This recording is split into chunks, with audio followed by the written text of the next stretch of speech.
Oh yes, I remember early days well enough.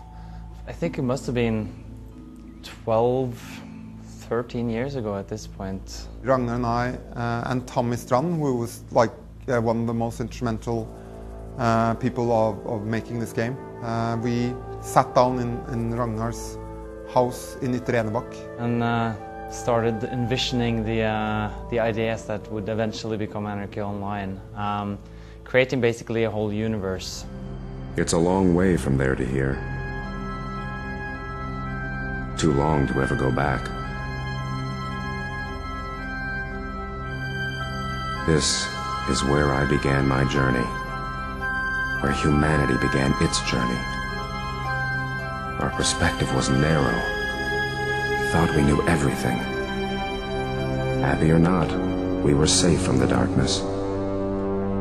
But sooner or later, humanity had to stop crawling and start walking.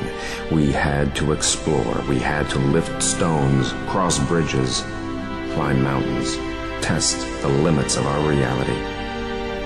We had to brave the unknown. We had to make ourselves noticed. So we ended up here, on the very fringes of where our technology will ever take us.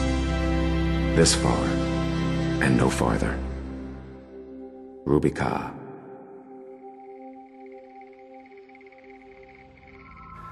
I'm a bit unsure exactly how we ended up with science fiction, because that's one of the great mysteries of those early days. But there was a lot of people loving this and that, and I think it was sort of a collective decision from quite a few other people, especially the programmers, who were the only ones coming to the game in the beginning. But the game was very sort of a basic idea at that point. It really didn't have a vision or any kind of direction. So I think the story fed the game and the game fed the story, as is always the case when you have a very creative process going. I turned 6 when he took me to see where the first colonists had landed. We had a lot of huge ambitions, and I think our sense of perspective and realism were probably not in tune with reality always, but we always thought that we can do anything, we can pull anything off. So that was sort of the outset. I remember I wasn't very impressed. I'd expected something monumental, but there was only concrete and steel and a holographic plaque inscribed with Omnitech corporate propaganda. There were some people in the management who thought that online games was the future. I need to say, though, that the rest of the organization thought they were insane. Crackpots, really just out there on the limb. At first, Rubika wasn't much more than a mining outpost. The workforce had been brought in from the asteroid belts and drilling operations on Mars. And Omnitech figured the miners would be pliant and expendable. Their mistake. When Funcom started Anarchy Online, I mean, nobody had really done this. I mean, you had Ultima Online came out, and then eventually EverQuest came out. But at the outset, it was, there were a lot of MUDs around and multiplayer games, but nothing on that scale, and especially nothing with that kind of attention to detail and scope behind it. And it was a time of optimism. I think that it would be hard to start off something like that today. My father said that the rebellion changed everything, and not just for the better. It's never that simple. Still, there's no home without freedom. And we needed freedom, because we wanted to make Rubika our home. There was really high hopes for doing new things. That's what we tried to do with Anarchy Online. It was very ambitious on all levels. And I still think in many, many ways there haven't come any game after Anarchy Online who has beat that particular brand, that particular style of ambition that we had in that game. My father taught me how to use a gun. back then, the Anarchy Online was envisioned to have a life cycle, a storyline that would end after 4 years. Sometimes, late at night, I wonder if I'll ever be able to put it down. And people didn't get the concept of MMOs, so the journalists were like, 4 years? Are you mad? 4 years? That's a long time. No way you're going to last maybe 1 year. And here we are 7 years later, and it's still going strong.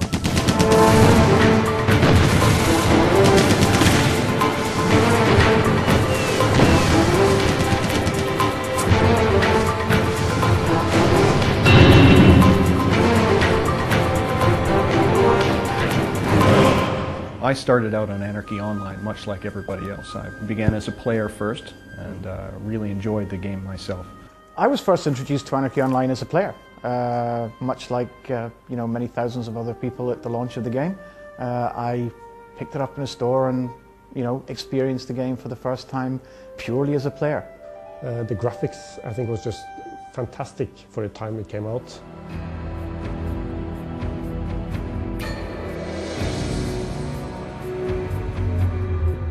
This was released at a time where other products I won't mention, character models had square arms, low poly counts, the textures, they looked terrible.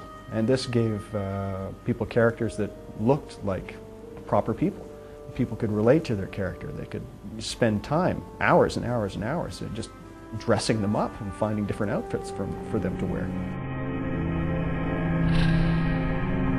Since the dawn of time, we've been fighting. Our warfare began with fists, clubs, and stones, waged at close quarters. Now our aggression knows no boundaries. We fight not only from the air, but from outer space, from beyond the last frontier. If it can be seen, we can destroy it. I've always been a fan of science fiction and fantasy, and Anarchy Online really grabbed me as a player. So for the first 2 years of the game's existence, I played the game much like anybody else. I stuck with it for many, many years, even after I started working on it. Anarchy Online was not the first MMO I ever played, but it's one of the MMOs I look back on and really think that this was the best MMO ever at that time. One day we turned our eyes upwards again, and this time, someone looked back.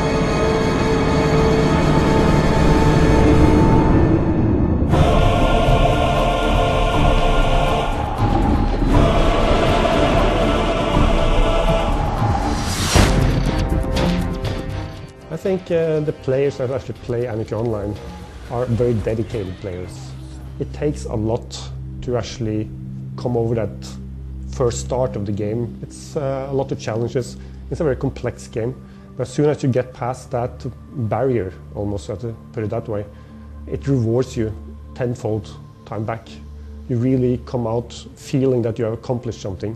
You have actually beaten the game. Our player base is somewhat mature. Our player base is not, it's not necessary to spoon feed our player base simple information. They're explorers, pioneers. They like to find things out for themselves.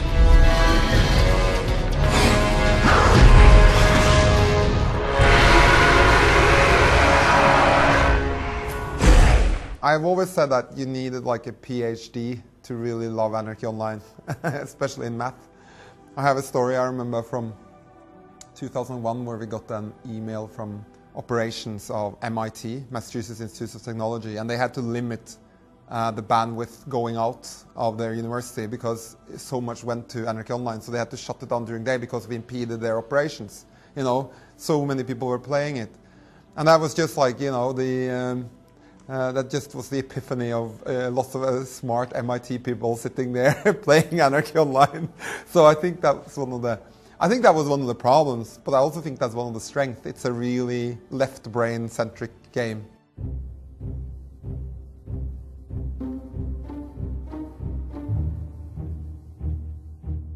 I think if anyone had told me 7 years ago that I'd be sitting here doing an interview as game director for Anarchy Online, I'd probably have the men in white coats come and drag you away.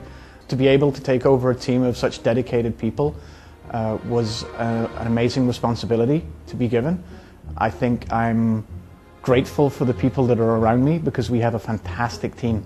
One of the key defining parts of the team is that they're all players. Everyone has been hired from the player base. Whenever we do recruitment now, we look for people that have that same passion and dedication to the game that we have ourselves, and that's how the people that found me, and that's how we find the people that are going to go forward and be the next generation. It's such a knowledgeable, experienced team. They've been around there for so many years, they know the game so well, and everybody on the team loves the game. And it really is an excellent team to work on.